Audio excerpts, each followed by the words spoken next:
بسم الله الرحمن الرحیم.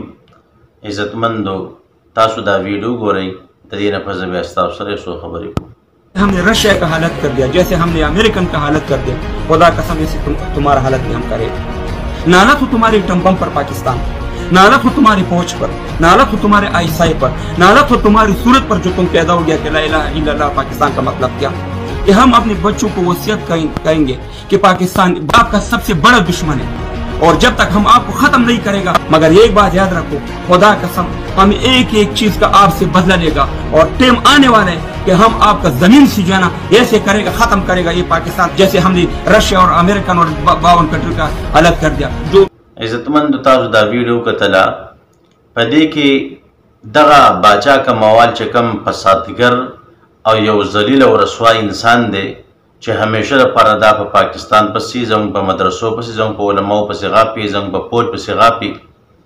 نو دا دلته وایي چې موږ به ستاسو نه بدلا اخلو او موږ به ستاسو سره داسې کار کوو لکه څنګه چې د امریکې سره او د روس سره کړی دی. نو زه دا خبره کوم چې اول نمبر خو ته په خپله د افغانستان نه تښتېدلی او تللی په یورپ کې د دغې امریکې چې کوم دی چاپلوسي کې او د هغې بوټان پالش کې. نو تا کړ څه دي چې ته وایې چې مونږ امریکا زغلول او مونږ دا کار کړی او پلانکې کار کړی دی. ته خو ځانه د امریکې غلام یې، د هغې چاپلوسي کوونکی، د هغې بوټان پالش کې.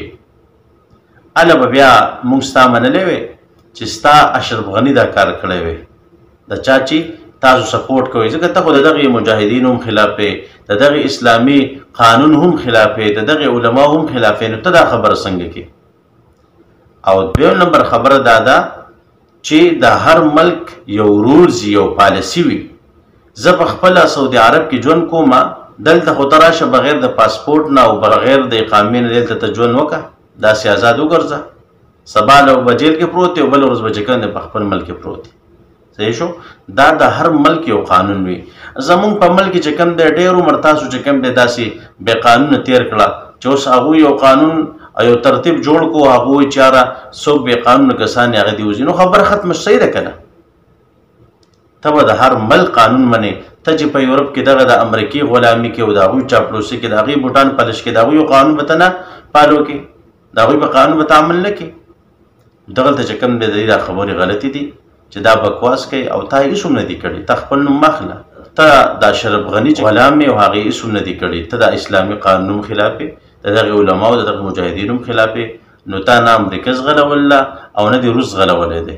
ته اوس هم په امریکا کې او د دغې نور ملکونو کې اوسېږې، د هغوی غلام یې، د هغوی چاپلوسي کې او د هغوی بوټان پالش کې. تا د دغه کار په کار دی. تا له په میډیا باندې د نفرت او د شر او د فساد خبرې نه دي کول په کار. او زما افغانانو وروڼ هم دغه درخواست دی د ده په شانتې چې څومره فسادګر خلک دي دغه د فساد خبرې کوي.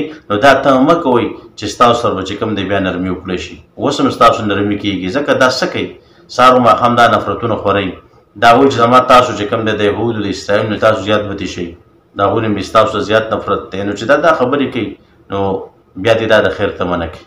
اول د دغې فسادګرو خولې بندول پکار دي، بیا چې کوم دی مخې ته چې کوم دی تاسو راشئ. الله رب عزت مونږ له کوم توفیق راکړي او الله رب عزت مونږ د خپل نافرماني نه وساتي. وما علينا الا البلاغ.